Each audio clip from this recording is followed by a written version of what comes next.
प्रधानमंत्री या मुख्यमंत्री नहीं, ये हैं वो 7 लोग जो एक्चुअल में पूरे देश को चलाते हैं। सीएम और पीएम तो सिर्फ आदेश देते हैं, असली देश चलाने की जिम्मेदारी इन लोगों पर रहती है। अगर ये 7 लोग ना हो तो हमारा भारत देश एक दिन में बर्बाद हो जाएगा। Number 7, R Venkataramani. सरकार अगर एक बड़ी मशीन है तो उस मशीन को अदालतों में टूटने से बचाने वाला नाम आर वेंकटरमणी है। जब संसद से पास हुआ कोई कानून सुप्रीम कोर्ट में चुनौती बनकर खड़ा होता है, तब सरकार की तरफ से कौन सी दलील जाएगी और किस आधार पर जाएगी, इसका खाका यही तैयार करते हैं। देश के सबसे बड़े कानूनी सलाहकार के तौर पर यह तय करते हैं कि सरकार संविधान की किस लाइन पर खड़ी रहेगी। केंद्र और राज्यों के बीच टकराव हो या कोई हाई स्टेक संवैधानिक मामला, सरकार इनके बिना कदम बढ़ाने से पहले 10 बार सोचती है। नंबर 6, ज्ञानेश कुमार। भारत में सत्ता बदलने की प्रक्रिया जितनी शांत दिखती है, उसके पीछे उतनी ही भारी मशीनरी काम करती है और उस मशीनरी की कमान ज्ञानेश कुमार के हाथ में होती है। देश का चुनावी सिस्टम जिस कुर्सी से ऑपरेट होता है वही मुख्य चुनाव आयुक्त की कुर्सी है। कब चुनाव होंगे, कब आचार संहिता लागू होगी और कौन क्या बोलेगा, इसकी सीमाएं यहीं से तय होती हैं। सरकार हो या विपक्ष, सबको एक ही नियम में बांधने की ताकत इसी पद के पास है।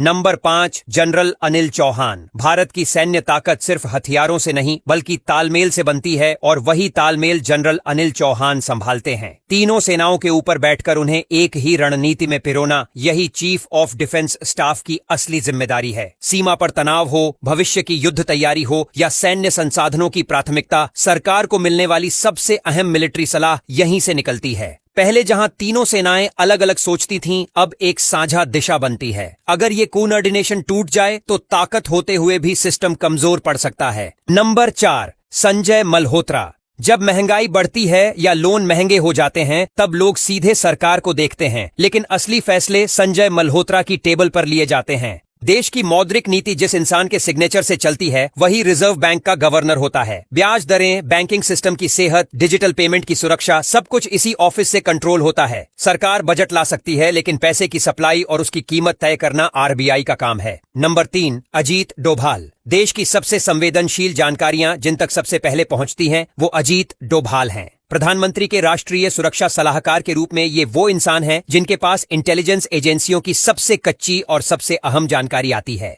आतंकवाद हो, सीमा पर हलचल हो या साइबर खतरा, फैसले से पहले आखिरी सलाह अक्सर इन्हीं से ली जाती है। इस पद की खास बात यह है कि यहाँ कई फैसले बिना कैमरे और बिना फाइल के होते हैं। नंबर 2, पीके मिश्रा। प्रधानमंत्री तक रोज सैकड़ों फाइलें पहुंचती हैं, लेकिन उनमें से कौन सी फाइल तुरंत फैसला बनेगी और कौन सी रुक जाएगी, इसका रास्ता पीके मिश्रा तय करते हैं।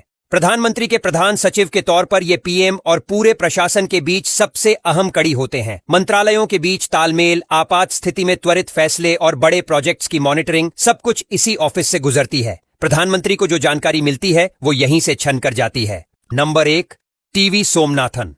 सरकारें आती जाती रहती हैं, लेकिन सिस्टम लगातार चलता रहे, इसकी जिम्मेदारी टीवी सोमनाथन पर होती है। देश के सबसे सीनियर अफसर के रूप में कैबिनेट सचिव सारे मंत्रालयों के बीच तालमेल बैठाते हैं। कैबिनेट के फैसले कागज से निकलकर जमीन पर कैसे उतरेंगे, ये यहीं तय होता है। मंत्री राजनीतिक दिशा देते हैं, लेकिन प्रशासनिक मशीनरी को जोड़कर रखना इसी कुर्सी का काम है। अगर ये कोऑर्डिनेशन कमजोर पड़ जाए तो पूरी सरकार स्लो मोशन में चली जाती है। इसलिए असली मायनों में यही नाम बैकएंड से देश को चलाता है।